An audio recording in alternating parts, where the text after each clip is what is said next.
दोस्तों, बुढ़ापा एक ऐसी घड़ी है जो सबको एक न एक दिन आनी है। तो हमें कौन सी वो 5 बातें हैं जो हमें बुढ़ापे में बहुत ही काम आएगी। तो आज की इस बौद्ध कहानी में आपको वो 5 बातें बताई जाएंगी जो आपको बुढ़ापे में याद रखने हैं। बहुत समय पहले की बात है, किसी नगरी में एक बौद्ध भिक्षु का बहुत बड़ा आश्रम था। उस आश्रम में बहुत सारे शिष्य शिक्षा लिया करते थे। साथ में वो बौद्ध भिक्षु बूढ़े हो चुके थे, जिससे गांव में उनके काफी अच्छी छवि बनी थी। जो ये बौद्ध भिक्षु गांव में ये जो बात कहते थे, फिर उसी प्रकार लोग उन्हें मानते थे। जब वो एक बार शिक्षा दे रहे थे, तभी वहाँ एक व्यक्ति जो उनके बराबर के आए और आते ही वो बूढ़ा व्यक्ति रोने लगे। सारे शिष्य यह दृश्य देखकर हैरान हो गए कि आखिर इस बूढ़े व्यक्ति के साथ क्या हुआ है, जो गुरु के चरणों में आकर रोने लगे। गुरु उन्हें उठाए और कहने लगे, क्या हुआ, क्यों रो रहे हो? तो वह व्यक्ति कहने लगा, हे गुरुदेव, क्या बताऊं, हमारे घरों में तरह तरह के दिक्कत परेशानी है, जिसकी वजह से मैं रो रहा हूँ। अगर मैं नहीं रोऊं तो क्या करूँ, आप ही बताएं। फिर गुरु कहते हैं, आखिर तुम्हारी क्या समस्या है जो तुम यहाँ आकर रो रहे हो, कृपया स्पष्ट बताओ। तभी वह कहने लगे कि हमारे बेटे और बहू हमें तंग करते हैं, हमारी पत्नी को भी तंग करते हैं, गाली देते हैं, तरह तरह के उल्हाने मारते हैं। इस बुढ़ापे में हमें कहाँ जाना चाहिए और कहाँ नहीं जाना चाहिए। अगर हम इस बुढ़ापे में कहीं चले गए तो हम कैसे रह पाएंगे। उनकी बात सुन के बौद्ध भिक्षु के आंखों में आंसू आ गए और सोचने लगे कि कोई भी इंसान अपनी औलादों को पालन पोषण करता है ताकि वो बुढ़ापे का लाठी बने, सहारा बने, लेकिन औलाद ही उस वक्त में ठुकरा कर भगा देते हैं तो माँ बाप उस स्थिति में कहाँ जाएंगे। मुंह से अगर कोई गलत शब्द निकल जाए, कोई गलत दुआ निकल जाए, तो अब हमारा बेटा और बहू कहीं के लायक नहीं रहेगा। गुरु कहने लगे, ठीक है, तुम्हारी जो समस्या है उसे मैं समझता हूँ। क्या तुम बुढ़ापे के 5 बातें जानते हो? वो कहने लगे, नहीं गुरु, नहीं जानता हूँ। आखिर वो 5 बातें कौन सी है जिसे मुझे बुढ़ापा में याद रखना चाहिए? गुरु कहने लगे कि वे 5 बातें मैं तुम्हें बता रहा हूँ, हो सके तो ध्यान से सुनना, जिसे तुम्हें बुढ़ापे में याद रखना ही चाहिए, चाहे वो स्त्री हो या पुरुष हो, और चाहे वो बच्चे हो या नौजवान हो। सभी को इस बात को अभी से ही ध्यान में रखना चाहिए। और ये 5 बातें मैं तुमको ही नहीं बताना चाहता हूँ, बल्कि तुम्हारे घर के सभी सदस्यों को बताना चाहता हूँ। गुरु की यह बात सुन के वह कहने लगे कि लेकिन हमारे बेटे और बहू बहुत ज्यादा मुझसे नाराज हैं। अगर हम घर पे जाएंगे तो वो और ज्यादा हमसे दुखी हो जाएंगे। हमारा बहू हमें बहुत ज्यादा ताना मारती है, साथ में उनका साथ हमारा बेटा भी देता है, और जब जाएंगे तो आपको देखकर ये बात सुनकर और भी ज्यादा ताना मारने लगेंगे। तभी गुरु के सभी शिष्य कहने लगे, गुरुदेव, हमें भी वो बातें जाननी है, क्योंकि हम लोग भी अभी नौजवान हैं और एक न एक दिन और हम भी बुढ़ापे में जाएंगे। और हम भी जब बुढ़ापे में जाएंगे, अगर हमें मालूम होगा वो 5 बातें, तो हमें किसी भी प्रकार की दिक्कत और दुख झेलने नहीं होगी। गुरु कहने लगे कि बिल्कुल बात सही है, लेकिन मैं तुम लोगों को कैसे बता सकता हूँ, मैं तो इनके घर पे जाऊंगा। लेकिन वो बूढ़े व्यक्ति कहने लगे कि गुरुदेव, आपको घर पे जाने की जरूरत नहीं है, आप हमारे बेटे और बहू को यहीं पर बुला सकते हो। हमारे बेटे और बहू हमारी बात तो नहीं मानेंगे, लेकिन आपके बात जरूर मानेंगे।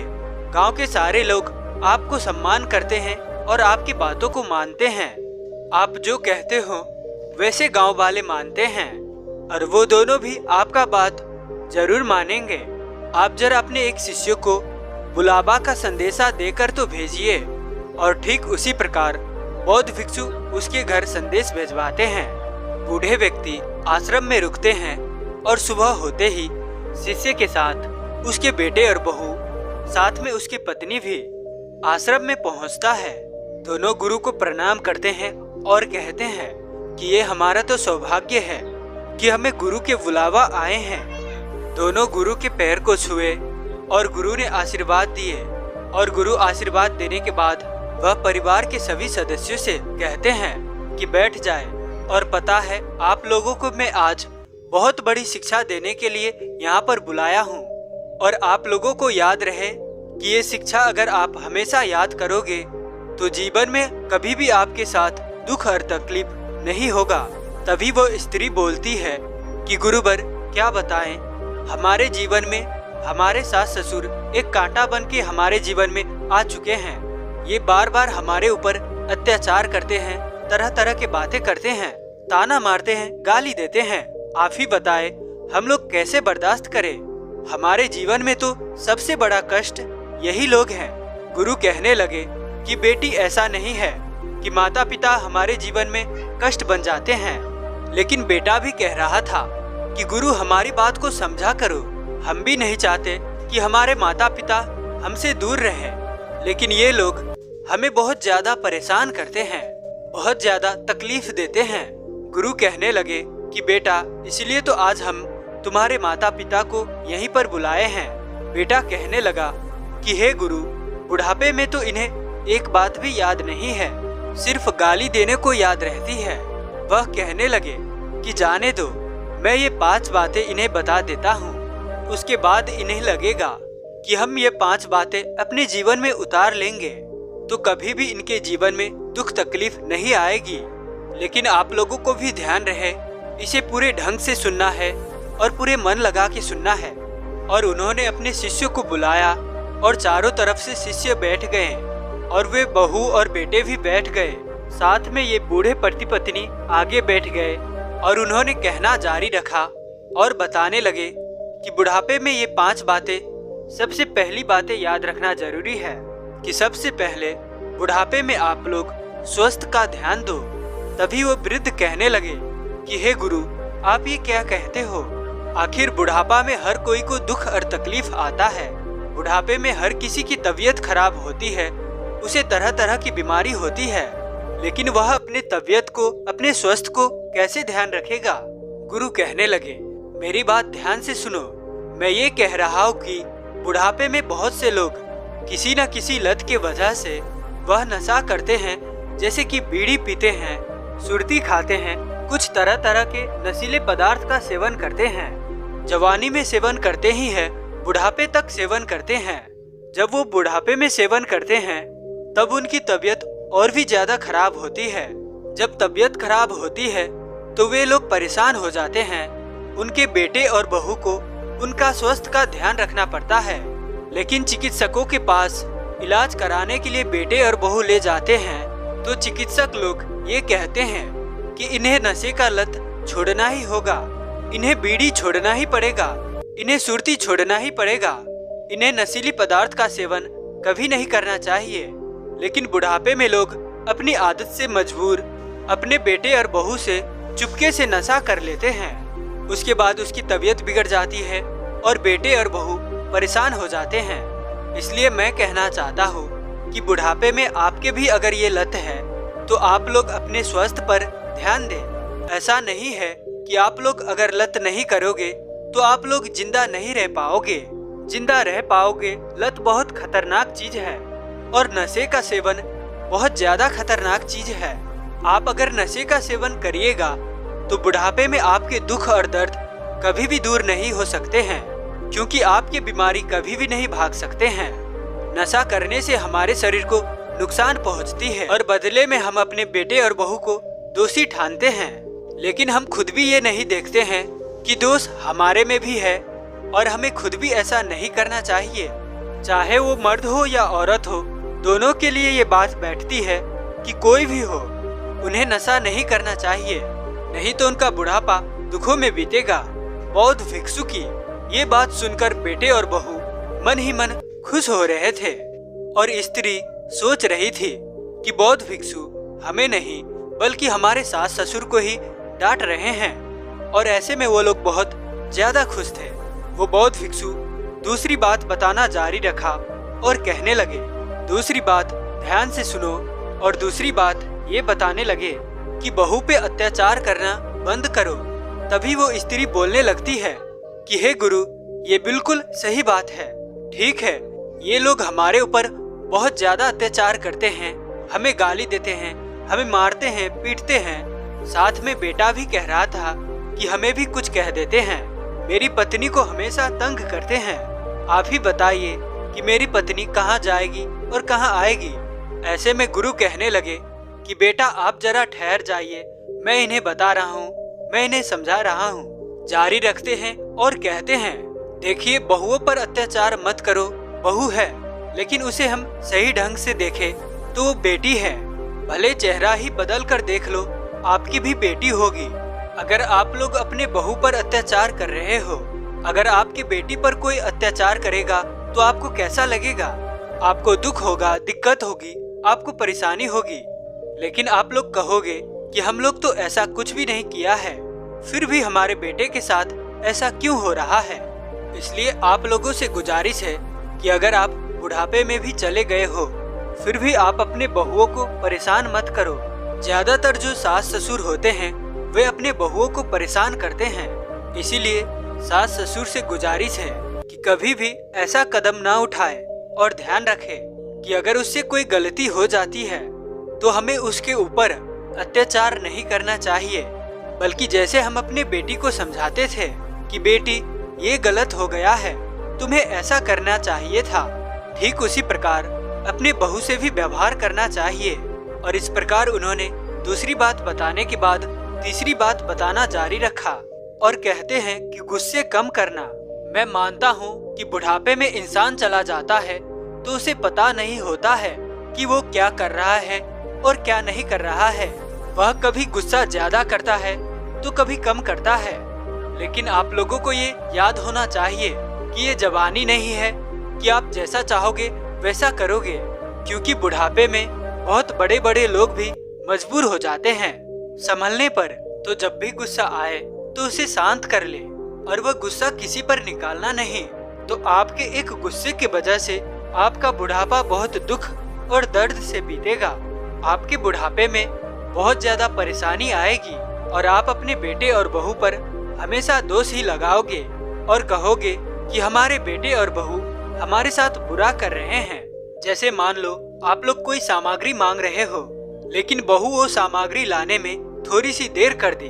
हो सकता है कि बहू ने आपकी आवाज को नहीं सुन पाई होगी, या फिर बेटे कहीं बाजार जा रहा हो, लेकिन बाजार जाते वक्त आपने बताया कि बेटे हमें ये सामान चाहिए, लेकिन बेटा वो सामान बाजार से लेकर नहीं आया।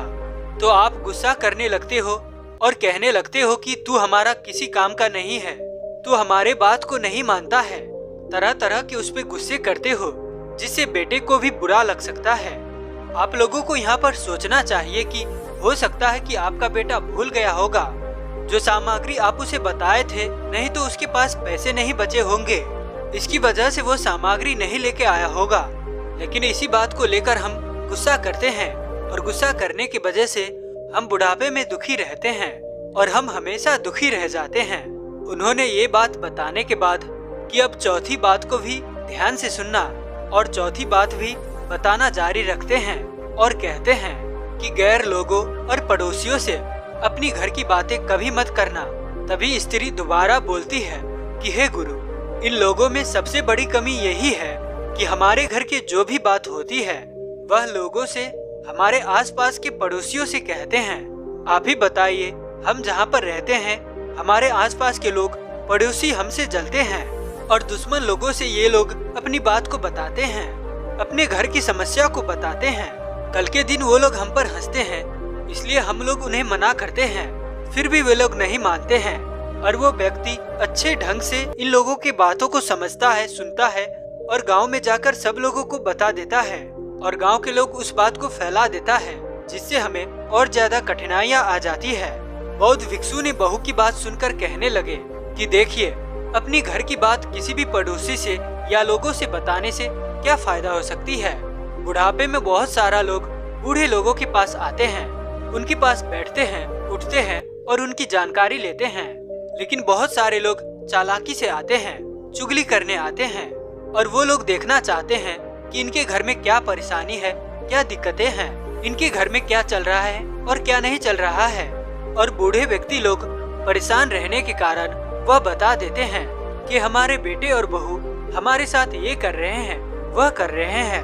हमारा बेटा हमें मारते हैं, हमारी बहू हमें गाली देती है, हमें मारने दौड़ते हैं, हमें भोजन नहीं देते हैं और तरह तरह की बात हम उसे कह देते हैं, जिससे हमारे बेटे और बहू के लिए नुकसान बन जाता है।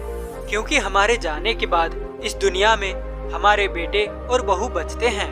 उसके बाद गांव के लोग या पड़ोसी लोग उसे तंग करते हैं, उन्हें परेशान करते हैं और ये कहते हैं कि तुम लोग अपने माता पिता को भोजन नहीं दिए थे, तुम लोग अपने माता पिता का देख रेख नहीं किए थे, जिसकी वजह से वो लोग हमसे कह के गए हैं आप लोग ऐसे हैं वैसे हो, एकदम खराब व्यक्ति हो। तरह तरह की बातें वे लोग करेंगे, जिसके वजह से बेटे और बहू को दुख और तकलीफ पहुंचेगी। इसलिए बुढ़ापे में लोगों से, पड़ोसियों से अपनी घर की बातें, व्यक्तिगत बातें नहीं कहनी चाहिए, नहीं तो पड़ोसी लोग आपके मौके का फायदा उठाकर आपका मजाक ही उड़ाएगा। और उन्होंने चौथी बात बताने के बाद पांचवी बात कहा कि इन्हें ध्यान से सुनना। ये पांचवी बात हमारे जीवन के लिए बहुत ज्यादा जरूरी है। और उन्होंने कहा कि जैसा हम कर्म करेंगे वैसा हमें फल मिलना तय है। कि मान लो कि हम अपने बुढ़ापे में अपने बेटे और बहू पर अत्याचारी करते हैं, तो ठीक उसी प्रकार आपकी बेटी और दामाद के साथ भी वैसा ही होगा।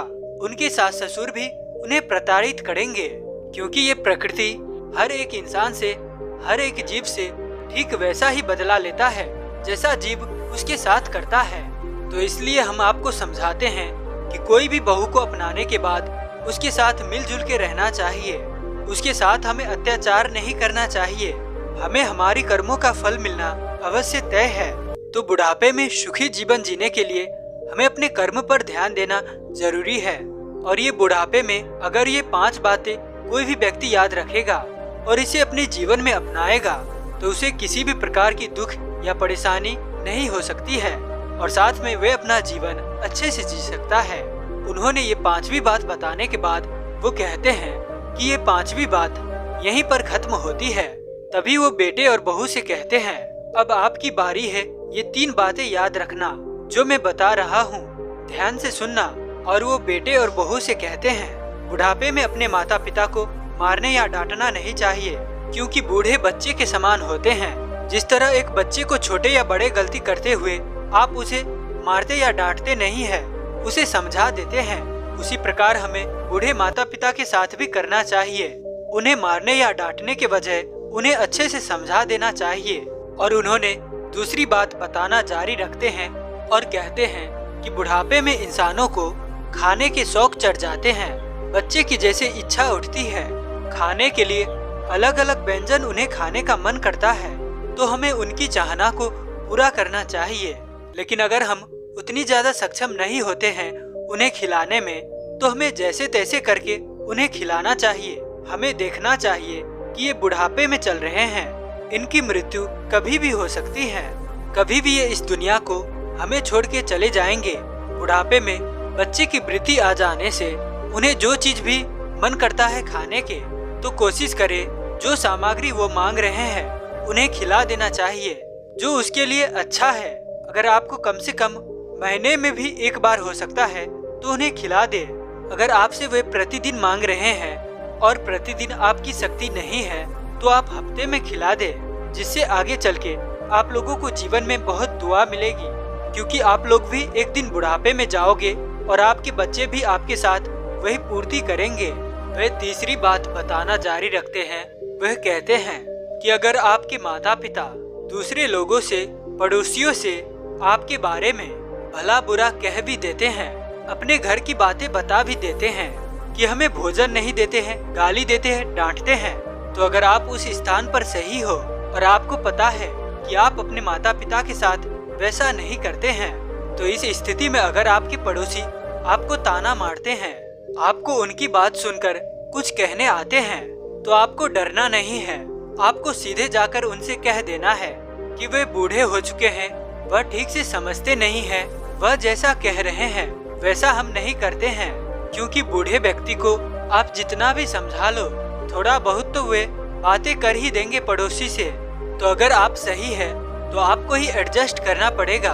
तो उनके कहने से क्या होता है, आपको अपने बूढ़े माता पिता का ध्यान रखना है और दोनों मिलकर अपने माता पिता की सेवा करना चाहिए। आप सिर्फ पत्नी को ही सेवा करने के लिए नहीं कह सकते हैं, बेटा को भी उतना ही सेवा करना चाहिए अपनी माता पिता की। जैसे आप दोनों मिलकर अपने बच्चे की सेवा करते हैं, वैसे ही अपने माता पिता, अपने सास ससुर की भी सेवा करना हमारा धर्म है।